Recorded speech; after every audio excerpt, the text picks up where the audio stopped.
ప్రతిరోజు ఆనందంతో నిండిపోయేది. ఆ ఆనందానికి కారణం చిన్న కృష్ణుడే. అతని చిలిపి పనులు, అందమైన చిరునవ్వు అందరికీ ఆనందం తీసుకొచ్చేవి. కానీ కృష్ణుడికి వెన్న అంటే చాలా ఇష్టం. అందుకే గ్రామస్తులు ఎంతగా దాచినా అతను వెన్నను దొంగతనం చేసేవాడు. ఒకరోజు గ్రామంలోని మహిళలు కలిసి కృష్ణుడి చిలిపి పనులను పరిష్కారం కనుక్కోవాలనుకున్నారు. మనం వెన్న పాత్రలను చెట్లపై ఎత్తుగా కట్టేసి దాచేద్దాం అంటూ యశోదమ్మ చెప్పింది, తన ముఖంలో చిరునవ్వును దాచుకుంటూ. ఇప్పుడు కృష్ణుడు వాటిని ఎలా తీసుకుంటాడో చూద్దాం.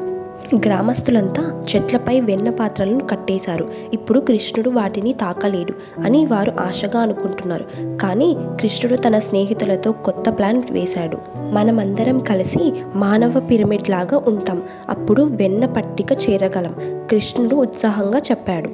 సాయంత్రం కృష్ణుడు అతని స్నేహితులతో చెట్టు కింద చేరుకున్నారు. ఒక్కొక్కరిగా పిరమిడ్ లాగా నిలబడ్డారు. కృష్ణుడు పై భాగంలో ఉన్నాడు. అంతలో చెట్లపై చిన్న పిట్టల గాత్రం అతని చెవిలో పడింది. చుట్టూ చూశాడు. పిట్టలు ఆకలితో వెన్న పాత్రలను చూస్తున్నాయి. కృష్ణుడికి పిట్టల మీద జాలేసింది. ఈ వెన్న మనకు మాత్రమే కాదు, వాటితో కూడా పంచుకుందాం అన్నాడు.